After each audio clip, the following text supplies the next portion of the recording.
Hi guys, ito na po yung aking ginawang doyan. Sinusukat ko para pare-pareho. And this is all. Lagay na natin. Oh.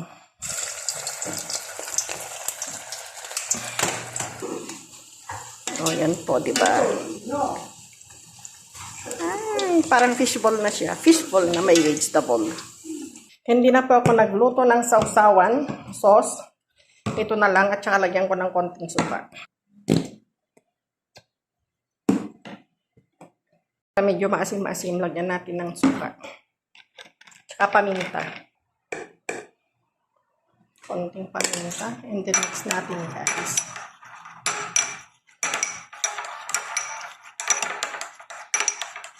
Wala ko kasi akong mustard. Hindi ko kasi ako mahilig sa mustard. So, ito na lang. Sausawan. O, yan na siya, guys. At ito naman yung pomegranate fresh juice. Yan. Tikman natin, sausaw natin. Sarap. Yan po guys, baka gusto nyo gumawa. Ang sarap guys, grabe. Thank you guys for always watching. Please like and share. Follow me for more. Yummy, yummy. Ito po ang aking lunch and dinner na. Kasi 4 na naman.